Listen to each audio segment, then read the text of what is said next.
Hey guys, Max here again, here to just give you a quick update and let you know how things are going and why I haven't uploaded a video since the last. So my journey to the next video begins with me overclocking my CPU because I was having troubles doing everyday tasks and editing video, mainly just editing video.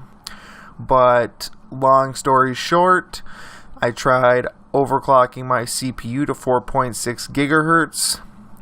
It was an AMD 8350, and I've done it a couple times before, had it rock solid stable, but this time, no matter what I did, what I tried, I couldn't get it stable. So I tried backing her down, and no matter what I did overclocking wise, even the littlest increase, it wouldn't stay stable. So since I couldn't get a stable overclock, I decided to just abandon the overclock project that I was planning on doing and just go back to making videos and deal with the slow performance and figure out maybe another solution to my performance problems. So I gave my computer a little break, let her cool down, then I started getting ready for my next video. And right in the middle of me getting ready, setting up my camera and everything, all of a sudden I hear a pop. Just a pop from my computer, and she shuts down. No matter what I do, she won't turn on. No lights, no power. I'm thinking that the VRMs are blowing, and for some reason they just got too hot while I tried overclocking, and that was what was wrong. So the next day, because I think just my VRMs are bad and my motherboard is the only part that's bad, I went and got a brand new motherboard and tore apart my computer and put the new motherboard in. But the problem with that was when I started her, I got it to turn on, I got all the lights on, fans and everything, but there was a red LED next to the troubleshooting LED light on the motherboard. So because of this LED, I know that not only was my motherboard fried, but my CPU was also fried.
So now stupid me, not testing the motherboard out of the case and putting everything back together again.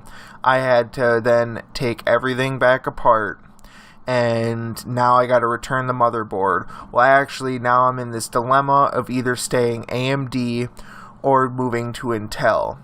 Now, the problem is I can't wait until Ryzen, which is supposedly a month or two away, because I would have no computer until then. So since I can't wait for Ryzen, I figured it would be a waste of my money to buy into AMD's 6-year-old platform that I already have, and decided to go with Intel and got an i7 6700K with a Z170 motherboard. So I came home with the new Z170 motherboard and my new i7 6700K, and since I was moving to Intel, that also means that I would need DDR4 RAM instead of DDR3, which I had before. So I put all that together and made sure this time that none of the parts were dead. So I tested them out of the box, made sure that they turned on, and then put them all into my case and started her up.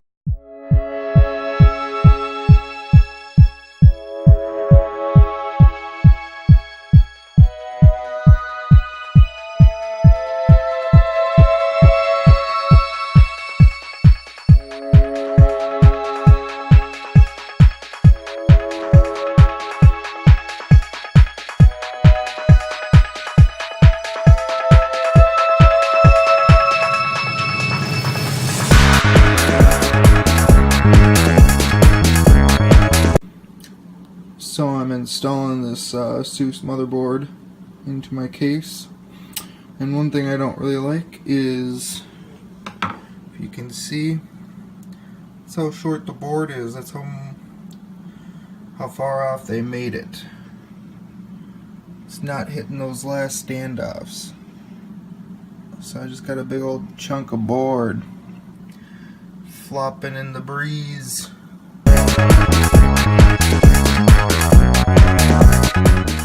So once I got everything back together and plugged everything back in, I turned her on, and once I seen the life come back into her and seen that the post screen posted for the BIOS, I began to wipe my OS drives.